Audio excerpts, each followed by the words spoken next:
তারেক রহমানের সাথে সহমর্মিতা জানাতে এসেছি, তার পাশে সহযোদ্ধা হিসেবে রয়েছি এবং আমরা জোরালো দাবি জানাচ্ছি অবিলম্বে তার 5 তারিখের আগে। আপনারা জানেন যে রাজনৈতিক নিবন্ধন প্রক্রিয়াটা প্রথমে শুরুই হয় 1/11-এর সময়,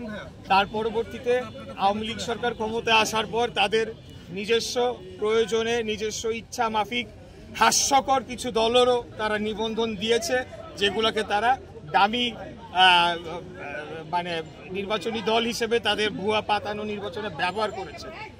5 তারিখের পরে অনেকগুলো রাজনৈতিক দল যারা জেনুইনলি তারা নিবন্ধন ডিজার্ভ করে, যদিও নিবন্ধন থাকা উচিত কিনা একটা রাজনৈতিক দলের সেটা নিয়ে প্রশ্ন থাকতে পারে, কিন্তু তারা ডিজার্ভ করে। এর মধ্যে জনাব মাহমুদুর রহমান মান্নার নাগরিক ঐক্য রয়েছে, জনাব জোনায়েদ সাকির গণসংহতি আন্দোলন সহ ভিপি নুরুল হক নূরের এই পার্টিগুলো রয়েছে। এর মধ্যে আমি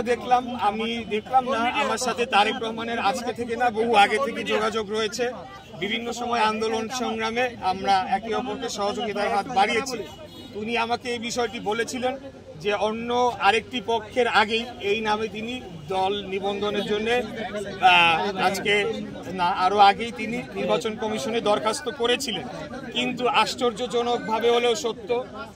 এই আজকে নির্বাচন কমিশন তারেক রহমানের মতো এরকম একজন নির্যাতিত নিপীড়িত মানে সারা বাংলাদেশের মানুষ যেটা দেখেছে সেরকম একজন রাজনৈতিক নেতা, একজন রাজনৈতিক কর্মীকে সম্পূর্ণ অগ্রাহ্য করে এই নামে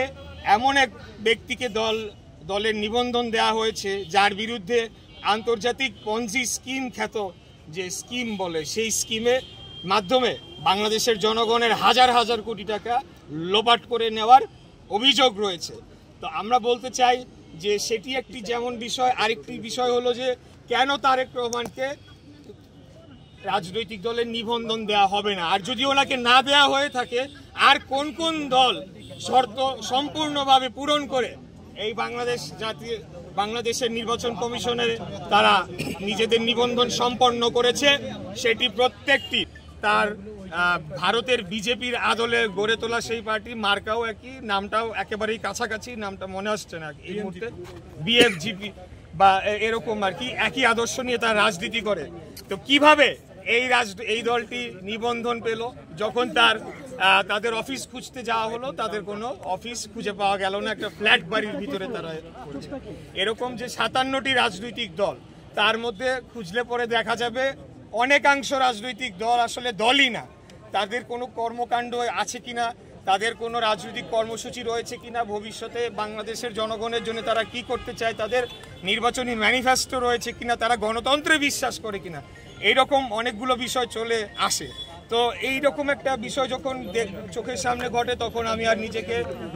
মনে করি নাই যে বাসায় বসে থাকা আমার উচিত, কারণ তারেক রহমানদের মতো ছেলেরা এর আগে নুরুরাও একই ধরনের কষ্ট করেছে, তারা নিবন্ধন পায় না, আর সেখানে বিজেপির আদলে একটা দল তাও কোর্ট থেকে অর্ডার নিয়ে তারা হয়েছে, এবং জাতীয় লীগ নামে একটা দল, এর আগের যে বিএনএফ আসল বিএনপি সেগুলো তো রয়ে গিয়েছে। তো আমি একজন বাংলাদেশের নাগরিক হিসেবে এই প্রত্যেকটি 57টি রাজনৈতিক দলের পুনর্নিবন্ধনের প্রক্রিয়া চালু হোক সেটি চাই, তার মাধ্যমে আসলেই বাছাই করা হোক যে কারা রাজনৈতিক দলের নিবন্ধন পাওয়ার যোগ্য এবং কারা ভুইফোর রাজনৈতিক দল হিসেবে তাদেরকে